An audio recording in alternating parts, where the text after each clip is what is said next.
Damas y caballeros, en primera instancia necesitamos nosotros entender que la Navidad trasciende el cotillón. La Navidad no es eso que hoy día el mercado nos quiere mostrar. Nos quiere mostrar un personaje que no es Jesús.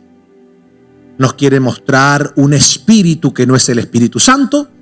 El espíritu navideño, que es el espíritu de alegría porque la familia se reúne a comer y gasta mucho dinero en los regalos entre los que están allí presentes en la casa, que por supuesto yo no estoy aquí para hacer juicio de valor en relación a la celebración de la familia, de juntarse, de en muchos casos hasta pedirse perdones, la Navidad, limemos asperezas, ¿sí o no?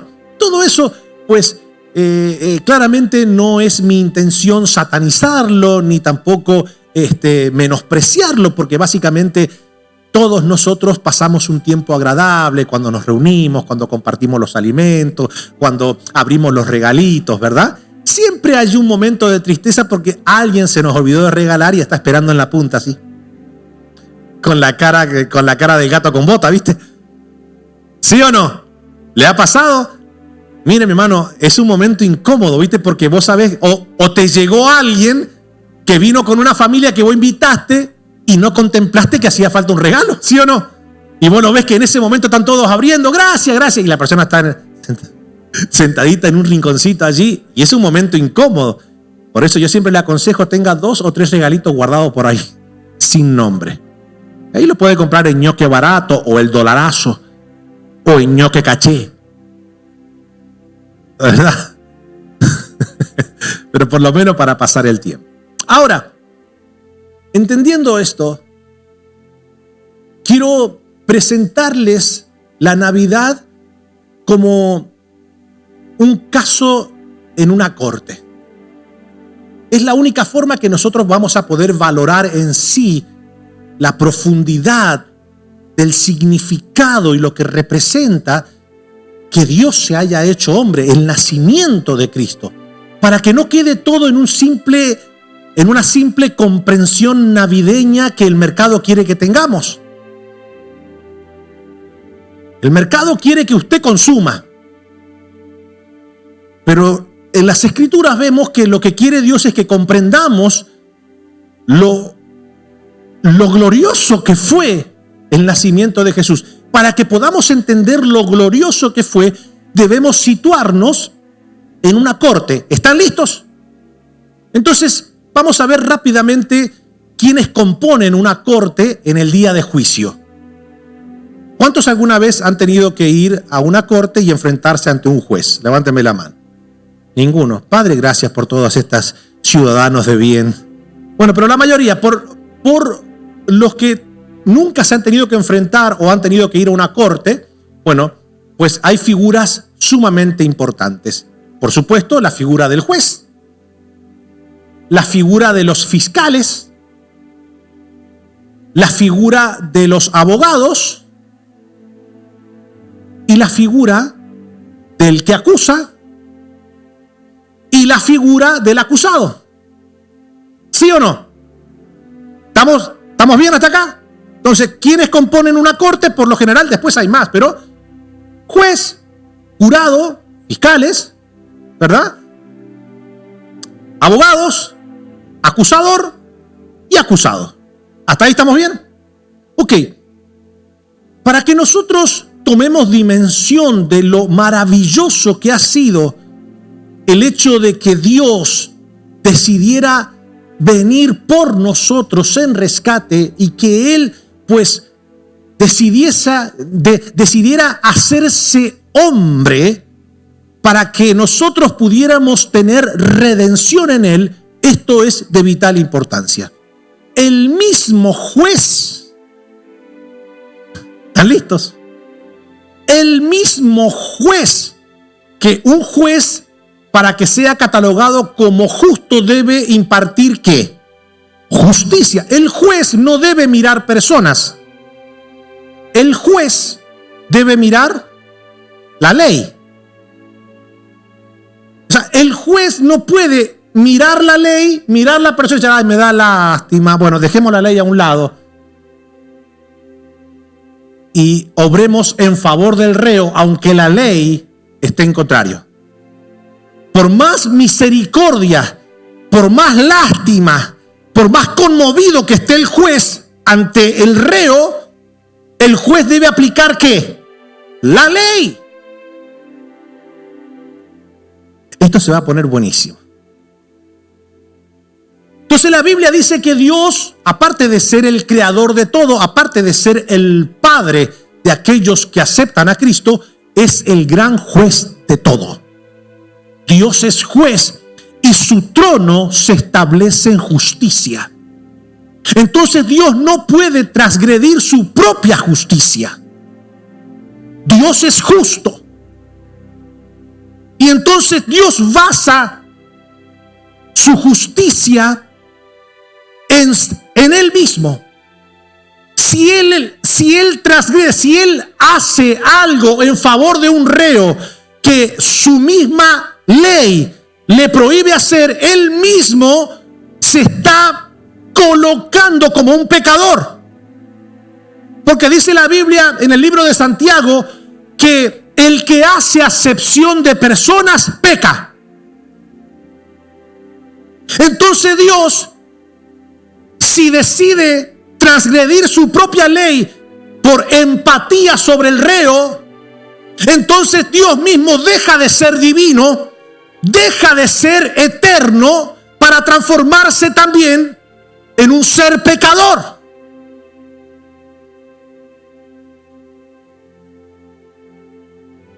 Mira cómo me están mirando todo. Entonces, vayamos al génesis de todo. Todo lo que Dios va creando, dice la Biblia, que era bueno. Todo. Dios creó todo lo que existe y vio Dios que era bueno. Bueno. Lo único que Dios, en ese mundo glorioso que estaba diseñando, lo único que Dios vio que no era bueno, era que el hombre estuviera solo. Y ahí aparece. Hasta ahí todo era bueno. Hasta ahí todo era bueno. Era impecable. Estábamos bien. Entonces uno dice, ¿pero por qué? ¿Por qué te pensás que Él esperó a que nos durmiéramos? Porque despiertos no lo íbamos a aceptar. Lo que estoy diciendo es very deep, very deep. Si usted no sabe lo que significa deep, it's not my problem. Ok. Dios crea a la mujer y la trae. Y Adán la mira y le dice, era lo que necesitaba. Anda a lavar los platos. No, es una broma. Es una broma. Le dijo, anda a hacer el cuarto. Entonces, todo iba bien. Diga conmigo, todo iba bien. Y Dios le da un mandamiento al hombre. Claro, porque ahora voy a ponerle el balance. Quien recibe el mandamiento de no transgredir algo o la ley que Dios le estaba dejando en ese momento, era al hombre. Entonces, quiero que vayamos al libro de Génesis capítulo 2, versículo 15 al 17. Porque es interesante. Dice, tomó pues Jehová Dios al hombre y lo puso en el huerto de Edén para que lo labrara y lo guardase. Para aquellos que son medio socialistas, que no les gusta trabajar, que dicen que el trabajo es el castigo de Dios a la humanidad, les tengo noticias. El trabajo siempre existió antes del pecado. Oyó lo que le dije, el trabajo no es un castigo divino. Le dice, para que lo labrara, es decir, para que lo trabajase. El trabajo siempre estuvo en el diseño original de Dios para sus hijos. Dice, para que lo labrase y lo guardase, y mandó Jehová Dios al hombre, diciendo, escuchen esto, de todo árbol del huerto podrás comer,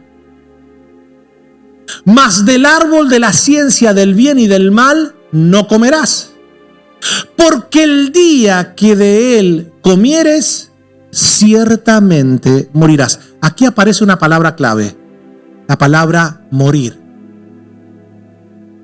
¿Qué aparece por primera vez en la Biblia? La palabra morir. Si Dios había hecho al hombre a su imagen y semejanza, entonces Dios puso en el hombre su misma esencia, ¿sí o no? Y en la esencia de Dios, ¿qué hay?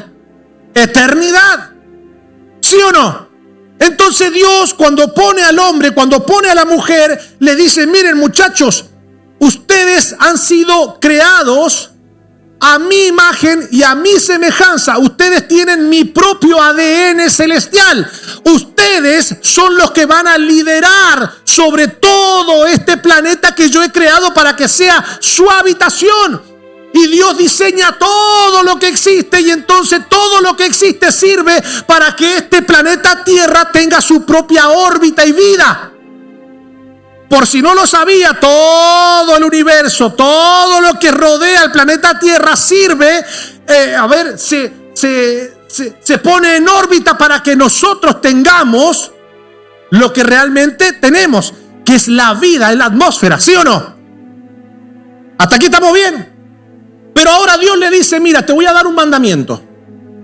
De ese árbol que no es una manzana, que yo vea a alguien pensando que es una manzana, dice que es un árbol de la ciencia del bien y del mal. Era un árbol que es el árbol que está comiendo hoy en día el mundo. Es el mismo árbol. La ciencia, que se jacta de ser atea, que determina lo que está bien y lo que está mal. ¿Sí o no?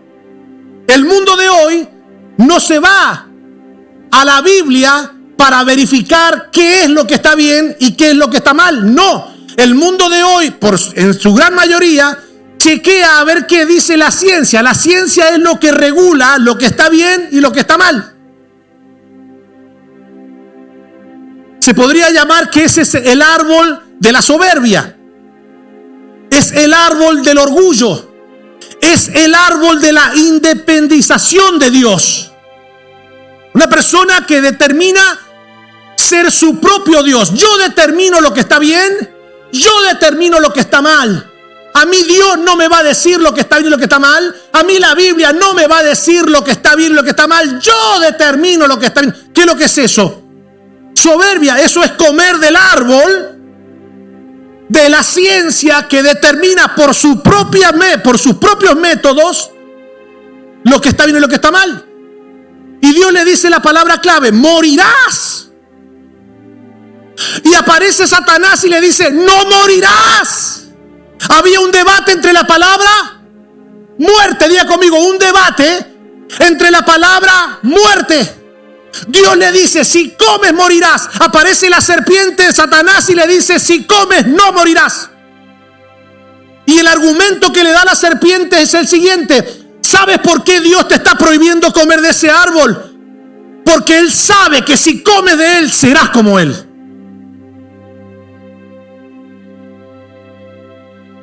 Yo le hago una pregunta.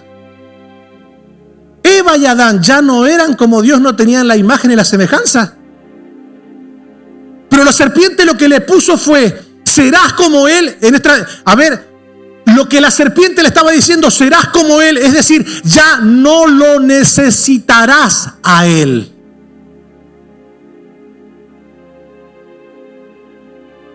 Si comes de ese árbol, tú te vas a independizar de Él y le vas a demostrar a Dios que si comes, tú tendrás una grandeza tan sublime que eso le va a demostrar a Dios que tú no te vas a morir. Y así comienza el conflicto con la palabra muerte. ¿Pero por qué es tan importante la palabra muerte? Porque para nosotros la palabra muerte solamente representa el deceso físico de una persona, ¿sí o no? Pero cuando Adán y Eva comen de ese árbol, físicamente ellos fueron eliminados, murieron en ese instante. No, entonces allí está El argumento que pos comer le dice la serpiente, viste que no moriste, fue el mismo que utilizó ahora Eva con su esposo. Mirá, comí y sigo con vida. Lo que no estaba discerniendo la profeta Eva es que ella tenía en ese momento una vida física. Ella permanecía todavía con la vida física. Pero lo que ella no había podido contemplar hasta entonces era que se había producido una muerte que era la muerte espiritual. Pero ¿por qué ella no logra discernirlo? Porque ella, cuando mira al esposo, no le dice, pero what are you doing desnudator here? ¿Pero qué estás haciendo desnudo? Ponte algo. ¿Sí o no? Ella lo vio todo peludo ahí, como hace. Le dijo, ¿viste, Adán? No pasó nada. ¿Por qué? ¿Por qué cuando fue Adán el que comió, los ojos de ambos fueron abiertos? Porque quien recibió el mandamiento fue Adán. Adán se lo comunicó a ella. Si Adán decidía no comer,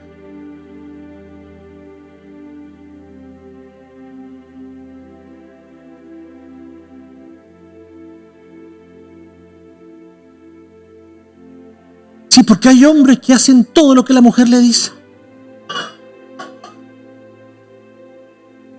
Y yo debo aceptarlo. Hay consejos muy buenos de las mujeres.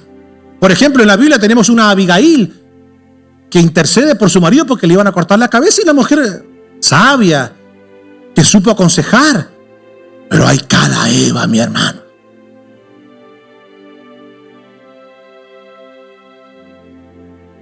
Hay cada Sara. Fue Sara la que le dijo, acostate con la criada. Imagínate, la mujer, Sara. Yo hay que tener mucho cuidado con los consejos de Sara.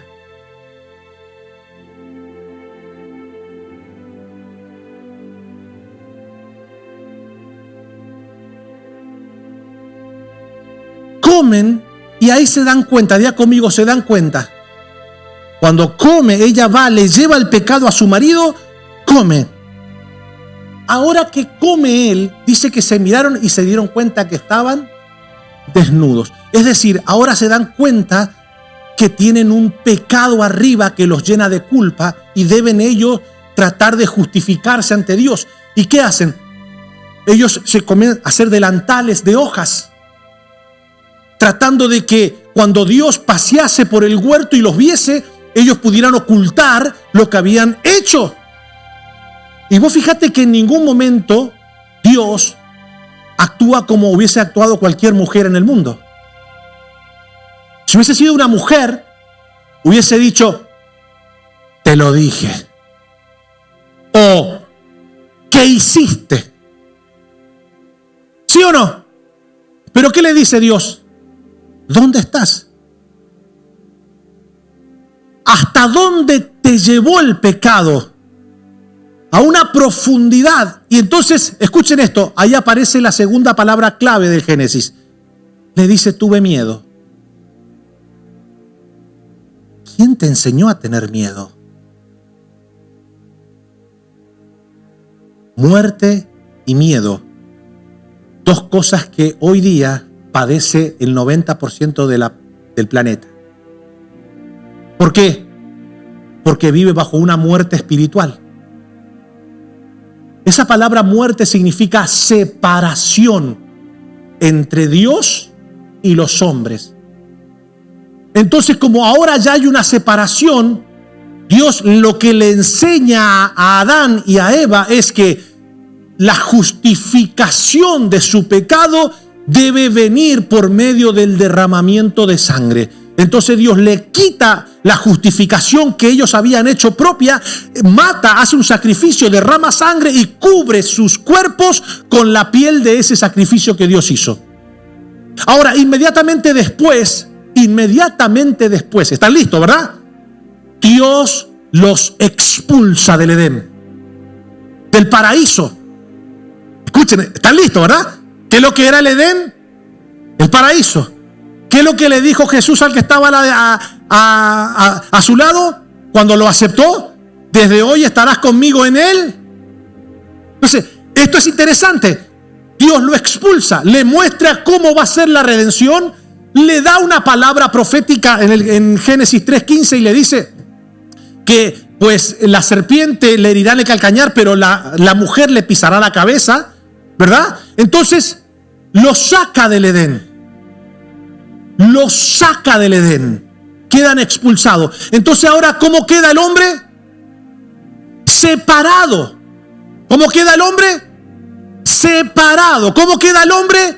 Separado espiritualmente de Dios. Ya el hombre no tiene esa comunión con Dios como la tenía en el Edén, que hablaba, que estaba con él. Ahora el hombre todavía no ha experimentado, hasta ese entonces, ¿qué no ha experimentado el hombre? La muerte física. Hasta ahora, ¿qué es lo que ha experimentado? La muerte espiritual. Ahora el hombre se ve como incomunicado con Dios. El hombre no tiene acceso, quiere hablar con Dios y no puede. Hay una separación, hay un abismo entre Dios y el ser que Él creó. Ahora, ya en el capítulo 4 de Génesis, una vez que son expulsados, aparece la tercera palabra más desagradable. Ya vimos muerte, ya vimos miedo, pero ahora aparece la palabra asesinato. Y ya contemplamos que en los hijos de Adán y Eva se produce el primer asesinato de la historia de la humanidad. Caín, por envidia, mató a Abel. Y desde ese entonces comienzan a correr los días. Ya en el capítulo 6 de Génesis podemos ver a un viejo Noé construyendo un arca, porque ya la humanidad se había totalmente descontrolado moralmente, claramente estaban muertos espiritualmente. Así que comenzaron a incorporar creencias al sol, comenzaron a adorar la creación. Claro, como ya no tenían conexión con el Creador, ¿a quién comenzaron a adorar? A la creación. Ellos miraban el sol, que era fuerte, poderoso y alto y sublime. Entonces este es Dios, el Dios Sol. Vieron a la luna iluminar la noche, vamos a venerar la luna, las estrellas. Y después, bueno, vamos a hacer tipo de dioses que estén más cerca nuestro. Y comenzaron a venerar los ríos, la tierra, hasta el día de hoy. Por ejemplo, se celebra la celebración de la adoración a la Pachamama, que es la madre naturaleza.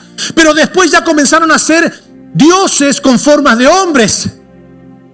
Mitad, algunos eran mixtos, figura de animales con figura de hombres.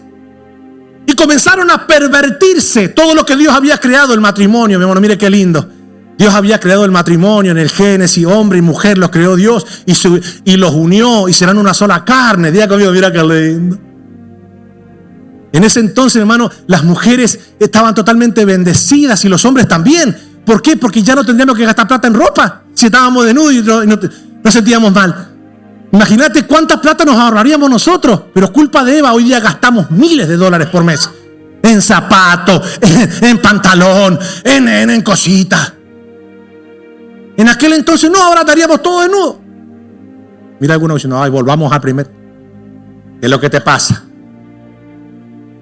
Mira, arrepiéntete. Entonces escuchen esto. Va pasando todas estas cosas y el hombre, ya en el capítulo 6 de Génesis, podemos ver que la maldad era tanto que dice la Biblia que Dios se arrepiente. Y entonces Dios envía un diluvio sobre todo el mundo conocido, de modo tal que toda la raza humana muere ahogada y solamente queda la familia de Noé, compuesta por 8 personas. Pero como usted sabe, usted dirá, bueno, arrancamos de cero, ¿sí o no? Ya está solucionado el potaje, dice la Biblia, pues la palabra gracia ¿Se recuerdan que nosotros somos salvos por gracia? Bueno, la primera vez que aparece la palabra gracia en la Biblia es Noé. Noé halló gracia delante de los ojos de Dios. O sea que ya nos está dejando saber en los pocos capítulos de Génesis que la salvación tenía que incluir derramamiento de sangre y que no iba a poder ser por mano de obra humana, sino por la gracia de Dios. ¿Los estoy aburriendo? Es que yo necesito hacerle toda esta sinopsis y llevarlos para que podamos entender lo maravilloso que fue el nacimiento. Hasta ahí, yo no creo que gran parte de los que vivían entendieran del todo lo que iba a ser la redención. Sin embargo, ustedes saben, Noé era un hombre que halló gracia delante de los ojos de Dios. Él con su familia logran subirse al arca. Pues usted conoce la historia, el mundo comienza a inundarse, muere toda la raza humana conocida de la época y ahora, pues cuando desciende el arca allá en el monte Ararat, allá en la actual Turquía, entonces ellos descienden, pero ahora uno de los hijos de Noé todavía le quedaron algunas prácticas medias feitas que pertenecían al mundo al cual Dios había eliminado. Y entonces parece que Noé, está bien, halló gracia, pero estaba tan contento con la victoria que Dios le había dado, que Dios lo había salvado junto con su familia, que se pasó de copas. Como muchos argentinos en estos días. Ganaron la copa y se pasaron de copas. ¿Verdad? Entonces parece que Noé tomó del fruto de la vid, estaba un poco fermentado la cuestión, y se emborrachó. Y en esa embriaguez del patriarca Noé, parece ser que en algún momento, no sé, o era tanta la embriaguez que se cayó y se quedó, se le atascó la ropa, que se quedó desnudo, o se la sacó, no sé. Habrá pensado que tal, ya ganamos la tercera, y quedó desnudo. La cuestión es que estaba desnudo. Y uno de los hijos dice que vio la desnudez de su padre. Lejos de ir a cubrirlo, de ir a, ¿verdad? No, fue y se lo contó a sus hermanos como un acto de gracia. Y los llamó para que vinieran a burlarse del padre, de la desnudez del padre. Y entonces los hermanos caminaron hacia atrás porque no se atrevieron a ver la desnudez del padre y lo cubrieron. Cuando el padre se enteró, lo maldijo. Y la verdad que la maldición de un padre, por eso que yo siempre le digo a ustedes, hay palabras que hay padres que yo los escucho decir sobre sus hijos que ni ellos saben la dimensión de dolor que le va a causar a sus generaciones. Por ejemplo, hay padres que le dicen a sus hijos, vos me saliste malo, oh, sos rebelde. Y nosotros pensamos que es la forma de expresión latina, ¿sí o no? Bueno, cuando tú y yo le decimos rebelde a un hijo nuestro, lo que le estamos diciendo es, tu esencia es Satanás. El primer rebelde en la historia fue Satanás. Se rebeló contra Dios. Y Adán y Eva pierden la comunión con Dios por rebelarse contra Él. Entonces cuando tú le dices a alguien, a un esposo, a una esposa, a los hijos, este me salió rebelde, o mi esposo está rebelde. ¿Cuántas mujeres yo no escucho que dicen, mi esposo está rebelde, pastor?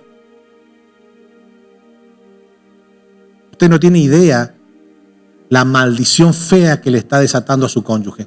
Y también hay hombres que dicen, mi esposa es una rebelde. Nunca le llame rebelde a lo que usted quiere ver salvo.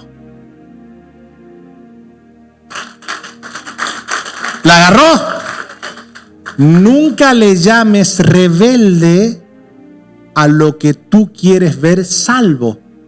Mejor llámale salvo. Porque la fe llama a las cosas que no son como si ya fuesen. Mi cónyuge está salvo. Mis hijos son salvos en el nombre poderoso de Jesús. 5 minutos más. ¿Me dan 5 minutos más? Ok. Esto es interesante. el mundo sigue experimentando el dolor, la tragedia, la envidia, el asesinato, la muerte, el dolor, la angustia, el sufrimiento, las guerras, la perversidad, la inmoralidad. ¿Sí o no? Esto no es cuestión de nuestros días. Esto ha venido afectando la tierra desde que Adán y Eva pecaron. Ahora, noten ustedes algo. Vamos a seguir leyendo. Una vez que se implementa el pecado en el mundo, ahora Dios, creador de todo, es también el juez. ¿Sí o no? Yo le hago una pregunta. Dios podría haberle dicho a Adán y a Eva: muchachos, ustedes comieron del árbol que yo les dije que no comiesen.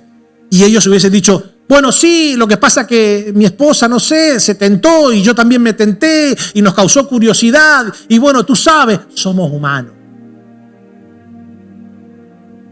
¿Y ustedes creen que Dios podría haberle dicho en ese momento: ay, ustedes qué traviesos que son, ay, siempre con esa bobería, ay, metieron la pata, pero no lo hagan más, dale, te perdono, pero no lo hagan más,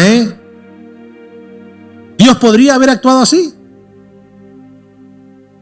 O sea, Dios podría haberle dicho: ¿qué hicieron? Pero muchachos, le dije que no, muchachos, ahora nos volvimos a ilusionar.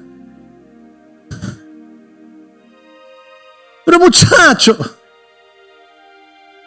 ¿qué pasó? ¿Qué es lo que hicieron? No, tú sabes, Señor, bueno, ¿qué hacen? Dejen de hacer el ridículo con esos manteles, con esos delantales de hoja. Por favor, sáquenselo. Escuchen lo que les voy a decir. Si lo vuelven a hacer, ahí sí me van a conocer. Ahí sí me van a conocer. ¿Ustedes creen que Dios podría haber actuado así? Yo le voy a explicar. Ya ahora Dios es juez. Una persona que comete un delito llega con el que lo acusa, está el fiscal que tiene todas las pruebas y está el juez. El que lo acusa tiene las pruebas que se las dio al fiscal, que el fiscal se las presentó al juez. ¿Estamos acá? Y el juez le dice al fiscal y al acusador, le dice: bueno, miren, acá tengo las pruebas, son contundentes, Claramente no hay forma de refutar estas evidencias. Pero ¿saben qué, muchachos? Les tengo noticias. Me cae bien este. Escuchá lo que te voy a decir, sonso. Te perdono, ¿ok? ¿Pero me prometés que no lo vas a hacer más? Sí, I do. ¿Qué hace entonces el fiscal y qué hace el acusador? ¿Con quién se la van a agarrar? ¿Y de qué lo van a acusar al juez? Y todo juez que se parcializa en un juicio es digno de ¿qué? De cárcel. ¿Ya conmigo? Ajá. Un juez que comete injusticia con la evidencia en la mano, ese juez tiene que ir preso. ¿Ya conmigo? Ajá. Entonces, ¿por qué Dios no podía decirle a Adán: esta te la dejo pasar, pero la próxima? No, porque con papi no se juega. Eso lo hacemos nosotros. Si él le decía eso a Adán,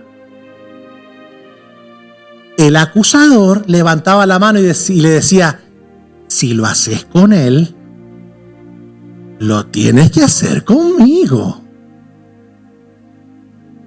Porque si tú le perdonas la transgresión a él, la rebelión a él, entonces tú tienes que ser justo. Si lo perdonas a él, me perdonas a mí. Entonces Dios miraba al hombre y lo miraba y decía: yo necesito y quiero y anhelo, sos hecho a mi imagen y semejanza. Este desgraciado lo hice perfecto, lo hice hermoso, lo hice querubín protector, pero no tiene mi imagen y semejanza. Todo lo que yo hice es bueno, pero ustedes son la única especie. Adán, Eva, yo los miro a ustedes con amor. Les prometo que daría lo que fuese por sacarles el peso del pecado, por justificarles, pero no puedo si lo hago con ustedes. Este acusador me va a pedir a mí también lo mismo. Así que Dios miraba y contemplaba y miraba con amor a Adán y a Eva, pero sabiendo de que ellos tenían una condena que pagar. ¿Y cuál era la condena del pecado? Vamos a ver, ayúdeme. Vamos a ver qué dice Romanos 3:23.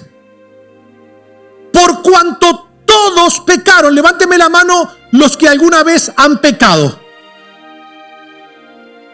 Yo te lo puedo asegurar, no mire para atrás, hay varios que no levantaron la mano. Me siento compungido, mi hermano. ¿Usted le está diciendo a Dios en la cara que usted nunca pecó?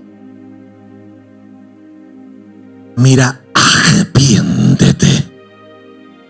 La Biblia dice, el que dice que no ha pecado se engaña a sí mismo y lo hace mentiroso a Dios. Así que voy a hacer de vuelta la pregunta, voy a dar una segunda chance a la audiencia. ¿Quién alguna vez, por lo menos una vez, ha pecado? Ok, ahora míreme. ¿Cómo usted va a resolver el tema de su pecado?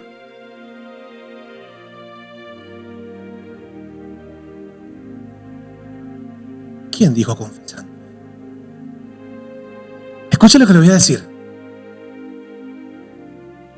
Si una persona comete un delito en la tierra, comete un delito, lo llevan a corte, tiene todas las evidencias contundentes, el juez mira las evidencias, el reo mira al juez y le dice: juez, yo no voy a negar las evidencias, de hecho tampoco soy hipócrita, yo sé que cometí el delito, yo no soy como los demás que intentan negarlo, no, yo me hago cargo, yo cometí ese delito, pero juez, les voy a decir algo, deje el delito ahí. ¿Usted sabía que yo soy un buen esposo?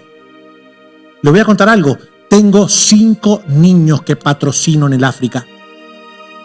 Por otro lado, ¿sabes qué? Soy un hombre trabajador. Yo no niego que cometí ese delito, pero yo le hago una cosa. Señor juez, así que, debido a todas las demás virtudes que yo tengo, exijo que se me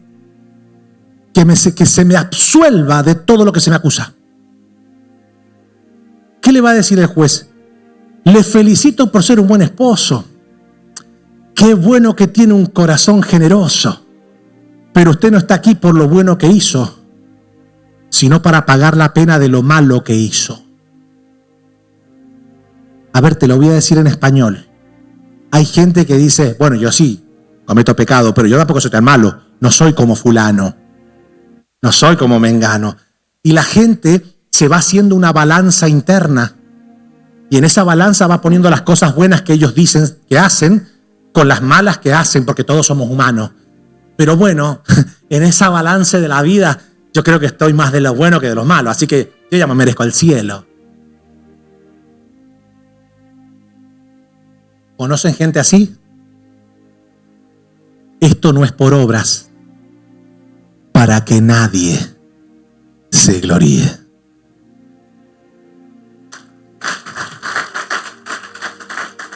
Ahora, vamos a ver cuál es la sentencia estipulada. Usted sabe que cada delito tiene una sentencia, ¿sí o no? Vamos a ver cuál era la sentencia por causa del pecado. Por cuanto todos los hombres pecaron y están destituidos de la gloria de Dios. O sea que, en primera instancia, ¿cuál es la paga del pecado? Diga conmigo, no. Destitución. ¿De qué? De la gloria de Dios. Entonces, una persona que no se ha puesto a cuenta con el pecado que cometió, no se le puede decir rest in peace. Ok, rest in peace. No se le puede decir descansa en paz. ¿Viste que nosotros vivimos en un mundo donde vivo eres un tirano y muerto eres una heroína? Todos los villanos que mueren, bueno, pero tampoco era tan malo. La gente piensa que todos los que se mueren se van al cielo. No. Hay 2 lugares donde uno va. ¿A dónde, pastor? ¿Cielo o infierno? Por eso es que no solamente que el pecado nos arruina la vida aquí en la tierra, el pecado nos aparta de una eternidad con Dios. Entonces dice que todos están distintos. Entonces, ¿cómo podemos hacer? Siendo justificados que gratuitamente por su gracia. Es decir, tú y yo necesitamos a Cristo. Necesitamos a Emmanuel. Necesitamos al Salvador. Necesitamos que esa palabra profética se cumpla, que de Belén nacería el Salvador, que una virgen daría luz y que Él sería el que perdonaría los pecados de su pueblo. ¿Se dan cuenta, verdad? O sea que durante todo ese tiempo hay una expectativa. En algún momento Dios va a enviar al Mesías. En algún momento Dios enviará al Cristo, a su ungido. En algún momento Dios se hará hombre en la persona de Cristo. Y cuando eso acontezca, estamos básicamente a 33 años de solucionar el tema de la muerte eterna.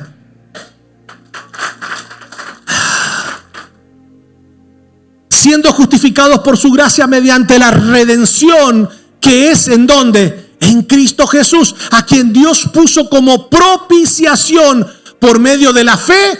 ¿Qué es lo que demandaba la redención en el Génesis? Sangre. Ahora mire lo que dice en Romanos 6:23. Entonces, ¿cuál fue la pena que uno debía pagar por causa del pecado? Bueno, número uno, la destitución de la gloria de Dios. Y lo segundo dice, porque la paga del pecado, ¿qué es lo que es? Muerte, muerte eterna. La paga del pecado es muerte, más la dádiva de Dios. ¿Quién es la dádiva de Dios? Porque de tal manera amó Dios al mundo que dio. ¿Quién es la dádiva? Cristo. Más la dádiva de Dios es vida eterna en Cristo Jesús, Señor nuestro. ¿Se van dando cuenta que ya la Navidad va tomando otro sentido? Ya se va acabando el pan dulce, la garrapiñada, el mantecol. Pastor, ¿qué es eso? ¿Está hablando en lengua? No, son dulcecitos argentinos.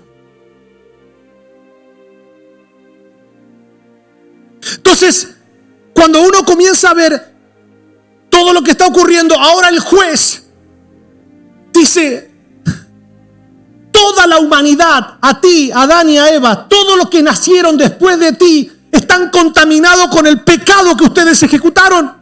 De su linaje no puede haber ni siquiera uno que pueda tomar el lugar y que pueda cumplir las exigencias de redención, porque yo demando, dice el juez, la justicia demanda sangre, pero la sangre debe ser perfecta, y la sangre de toda su generación está contaminada con pecado.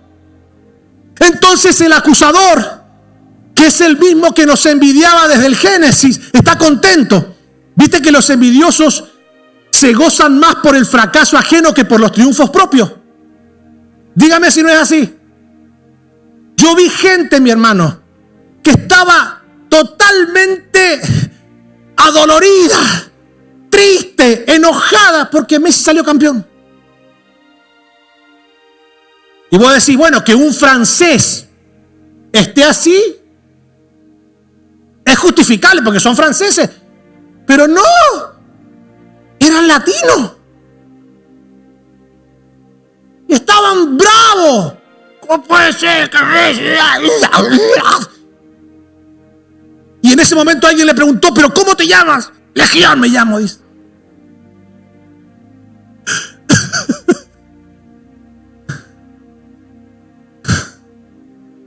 Entonces escuchen esto. Satanás, porque escuchen, la paz del envidioso es el fracaso ajeno. ¿Oyó?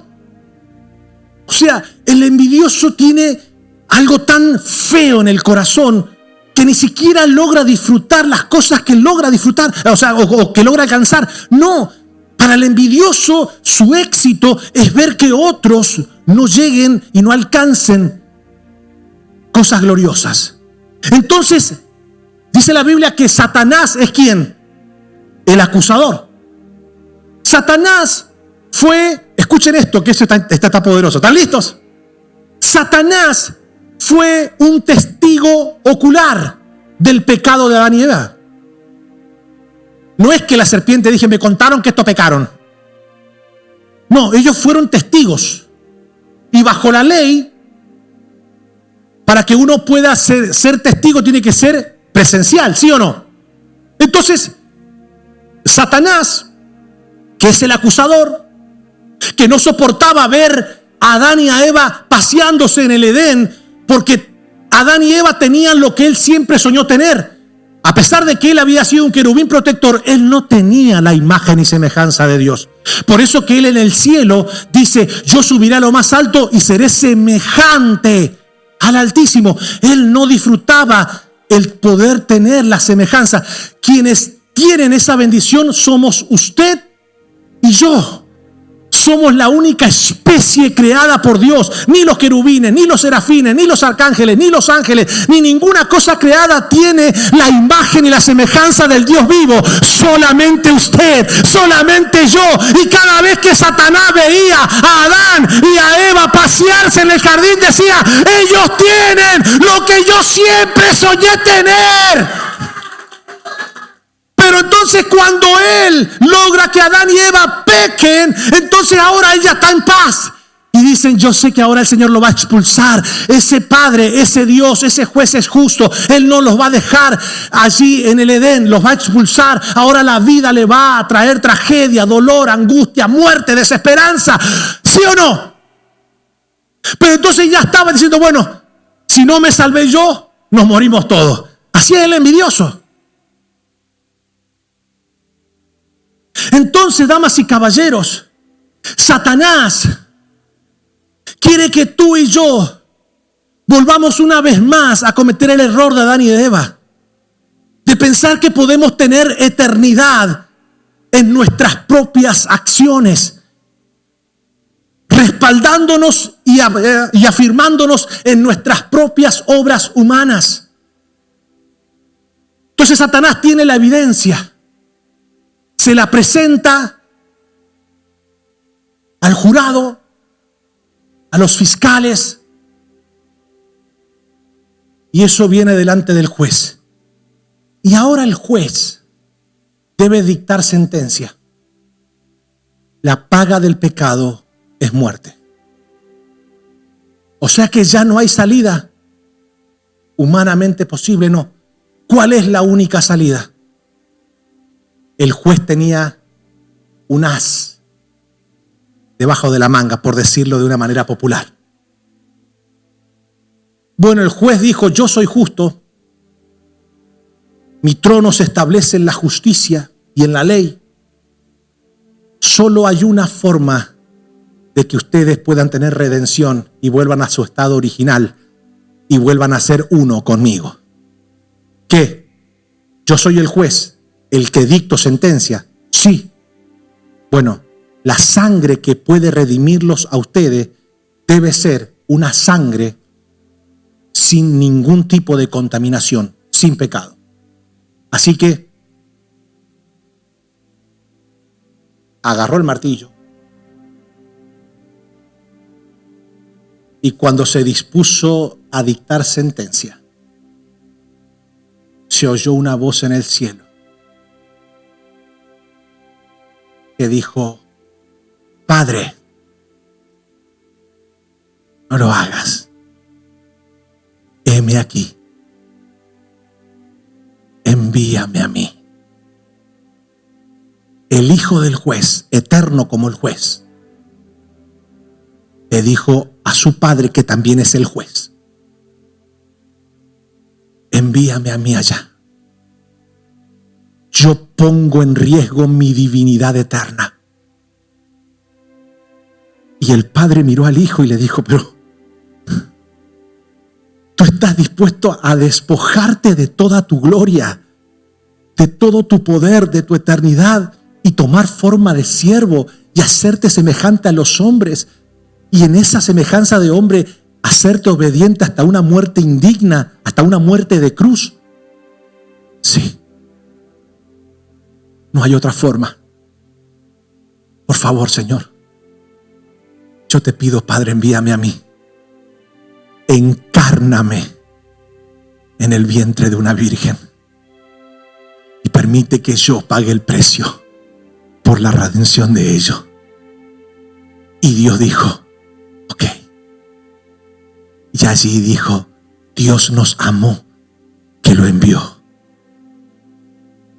Y durante 4,000 años. Entonces ahora Cristo tenía que venir del vientre de una virgen. ¿Pero por qué? Porque debía ser de un linaje divino. No podía estar contaminado con la sangre de una genealogía humana contaminada por el pecado. ¿Se entienden? Entonces Dios, que es el juez, ahora pone toda la carne en el asador, por decirlo de alguna manera. Ahora el Señor dice, bueno, muchachos, tengo la redención eterna para ustedes. Les voy a enviar a un Salvador.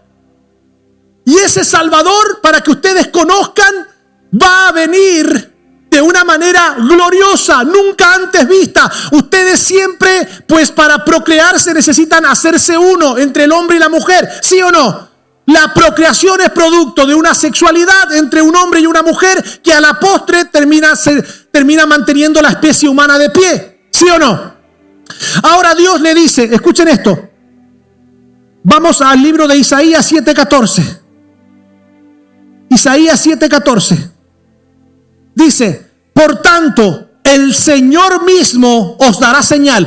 ¿Cuál es la señal, muchachos? ¿Cómo nos vamos a dar cuenta de que Dios se va a manifestar para redimirnos? ¿Cuándo nos vamos a dar cuenta que el tiempo se cumplió? Ok, he aquí, esto el profeta lo dijo 700 años antes.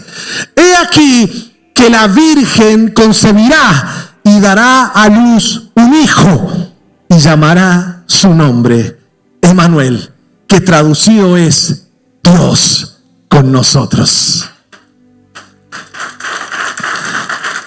¿Cuándo se cumplió esto? Vamos rápido. Mateo 1:18 al 25 dice, el nacimiento de Jesucristo fue así. Estando desposada María, su madre, con José, claramente debía ser una muchacha desposada porque debía ser virgen. Vuelvo y lo reitero, hago un paréntesis porque la gente piensa que virgen es esa imagen que uno venera. No, virgen era una mujer jovencita que todavía no había mantenido ¿qué? Relaciones sexuales. Pastor, y la Virgen María, la muchacha María, el vientre que Dios señaló para poner al Mesías, después ella se casó y tuvo más hijos y fue una mujer normal.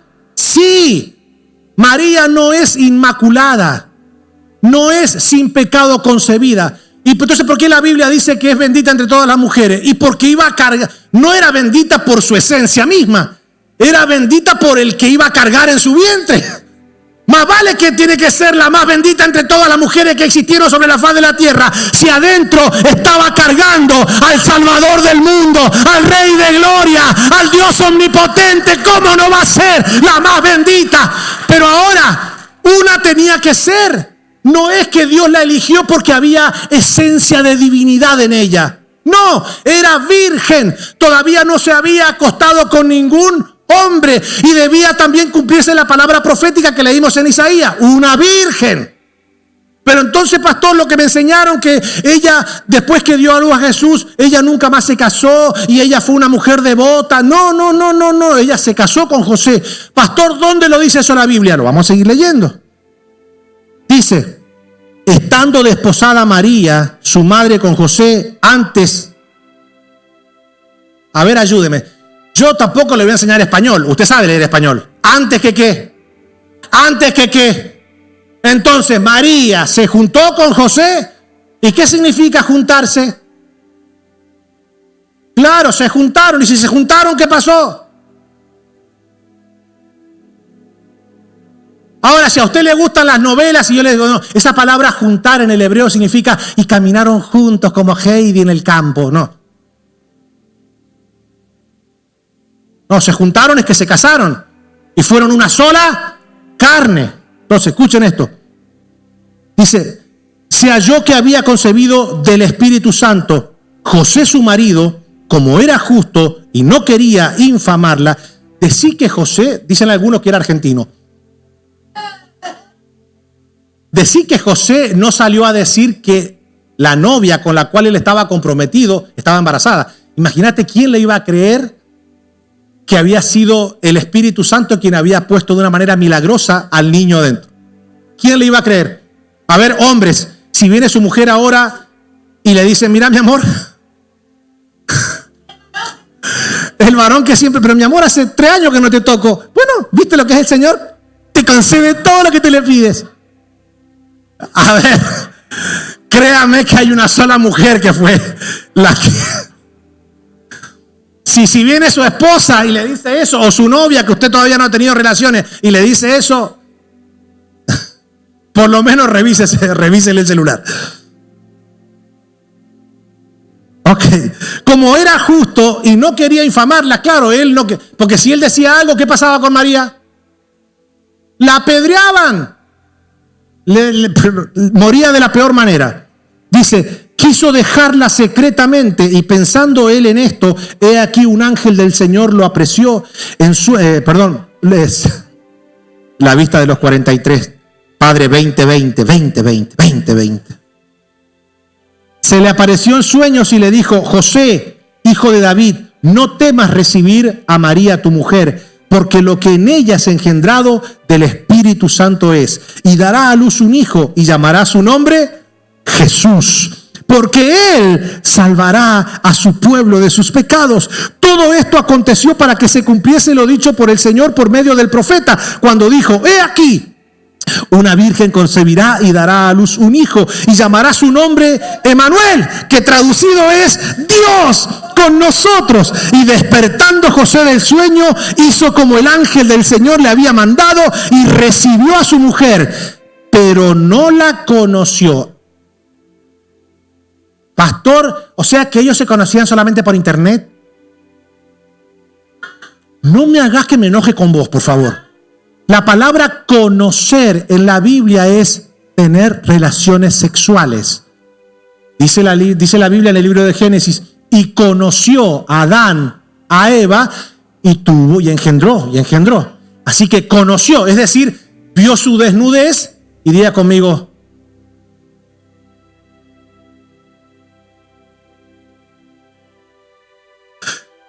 bueno, como diciendo, yo ya no me acuerdo de eso.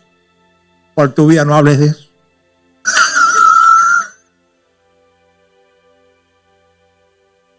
Las cosas que ustedes me hacen decir desde un púlpito. Y despertando José del sueño, hizo como el ángel del Señor le había mandado y recibió a su mujer, pero no la conoció hasta que dio a luz a su hijo primogénito y le puso por nombre Jesús.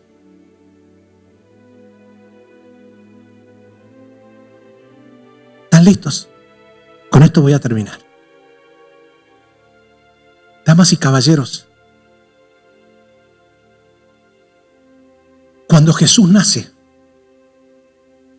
estaba naciendo la justicia de Dios. Estaba naciendo el ser que iba a pagar por nuestros pecados. Entonces, damas y caballeros, él va creciendo hasta que llega a la edad de 30 y pico de años. Y cuando está en esa edad, él decide pagar el precio. ¿Cuál era el precio? ¿Cuál era el precio que nosotros necesitábamos pagar para poder reconciliarnos con Dios? ¿Cuál era el precio que nos podía acercar nuevamente al Padre? ¿Cuál era el precio? Sangre. El acusador estaba dele acusar al reo. Tú no te puedes salvar, tú no te puedes salvar. Y cuando el reo leía la ley, miraba la ley y decía, yo no hay forma de que me pueda salvar. Hasta que el hijo del juez se presenta en la corte. ¿Están listos? ¿Están listos? el Hijo del Rey dice: yo voy a ir a esa cruz. Yo voy a pagar el precio para que ellos puedan regresar a casa, para que ellos vuelvan a tener eternidad, para que ellos vuelvan a tener eternidad.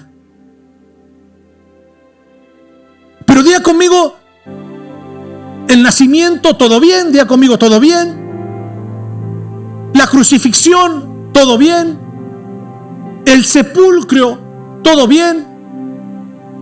La resurrección, todo bien. Pero faltaba algo. Cuando quieren ir a tocarle, no me toquen, dijo, porque todavía no he subido al Padre. Si ustedes me tocan, entonces contaminan el precio que cuesta su pecado. Y él sube y se presenta delante del juez. Y el juez lo mira y el hijo le dice: Padre, aquí está mi sangre. ¿Se recuerdan lo que le dije al principio? Que el sumo sacerdote una vez por año sacaba la sangre de un corderito, lo llevaba al lugar santísimo, y si el Padre, ¿están listos para lo que le voy a soltar? Y si el Padre aceptaba la sangre de ese corderito, entonces, y el sumo sacerdote estaba bien, entonces cuando el pueblo veía que el sumo sacerdote salía, era una indicación de que Dios había aceptado el sacrificio y que el sumo sacerdote había confesado sus propios pecados. Y eso causaba una celebración enorme en el pueblo de Israel, porque sabía que la ira de Dios había apaciguado al menos por un año. Entonces Jesús sube, pero ya no con la sangre de un macho cabrío. Ya no solamente sube con la sangre de un corderito sin defecto, no, ahora Él asciende al lugar santísimo con su propia sangre. Y había una expectación para que nosotros pudiésemos reconocer que realmente el Padre había aceptado la sangre. En el antiguo pacto, el sumo sacerdote debía presentarse de nuevo ante el pueblo. Cuando el Padre mira la sangre, y dice la Biblia que lo satisfizo. Esa sangre satisfació a Dios. Y como el Padre aceptó la sangre, entonces el sumo sacerdote por excelencia, nuestro Señor Jesucristo, salió del lugar santísimo y ahora se presentó delante de sus discípulos diciéndole: aquí estoy, ven Tomás, pon tu mano en mi costado, tócame, soy yo. El Padre aceptó la sangre, el Padre ha cumplido su promesa, el Padre aceptó el sacrificio que yo he hecho. El Hijo, así como el sumo sacerdote se manifestaba al pueblo y le decía: Dios aceptó la sangre, y el pueblo saltaba en un grito de júbilo, nosotros debemos entender que en la corte celestial, nosotros que éramos reos de muerte eterna, estábamos destinados a una eternidad sin Dios. El Señor se puso delante de nosotros y dijo: el precio que merecían pagar estos, aquí lo pago yo, Señor. Y ahora Dios nos mira a través de Jesucristo. Por eso que una persona que pretenda salvación eterna sin Cristo, Dios lo que mira es ira, pecado. No existen obras humanas en el cual podamos hacer trueque. Bueno, Señor, a ver cuánto me falta para que pueda alcanzar la vida eterna. No. Cuando Dios nos mira sin Jesús, lo que mira es pecado, lo que mira es ira, lo que mira es sentencia. Pero cuando usted y yo decidimos poner al Cordero inmolado delante de nosotros, cuando hacemos de Cristo el mediador entre Dios y los hombres, allí hay redención. salvación eterna. Damas y caballeros, no es la religión la que nos salva, no es el humanismo lo que nos salva, no es una firma en la ONU la que nos salva, no es nuestro Padre y las buenas obras, no. El único mediador entre Dios y los hombres se llama Jesucristo, el Hijo de Dios. Alguien debe ponerse de pie y adorar al Rey de Gloria. ¡Vamos! Está sentado en el trono. ¡Aleluya! Que vive para siempre, siempre. ¡Vamos, toda la iglesia! ¡Levanta su voz! Sea la honra y el poder, sea la gloria, sea la honra y el poder al que está sentado en el trono. ¡Aleluya!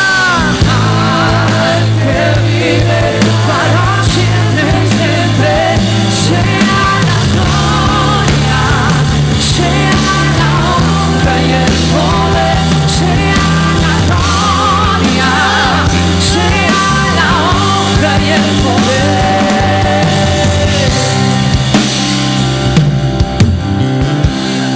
Le invito a que por favor todos cierren sus ojos. Cierren sus ojos por un momento. Yo estoy seguro que a partir de ahora nuestra Navidad nunca más será igual. Porque ahora hemos entendido cuán maravilloso es el nacimiento de Cristo y cuánto representa. Es mucho más que la imagen tierna de un niño en un pesebre. Debe ser la imagen de un Dios que cumple sus promesas y que no nos dejó perecer eternamente. Es mucho más que un niño entre medio de animalitos. Es Dios hecho hombre, Hijo nos es dado. Y es por eso que la Navidad no debemos banalizarla. No debemos hacer de la Navidad una simple celebración familiar. No, la Navidad, el centro del nacimiento del Mesías es Cristo. Él es el único merecedor de ser adorado, de ser exaltado. Al fin y al cabo, usted y yo éramos reos, condenados por el pecado, sentenciados a una eternidad sin Dios, y el Padre, que a la vez es juez, envió a su Hijo. Y su Hijo pagó el precio que demandaba el pecado, precio de sangre. Y hoy usted y yo tenemos acceso al Padre Celestial por los méritos y el sacrificio de Cristo Jesús. Emmanuel, Dios con nosotros. Vamos, dele fuerte el aplauso al Señor. Fuerte, fuerte, fuerte, fuerte, fuerte, fuerte, fuerte el aplauso.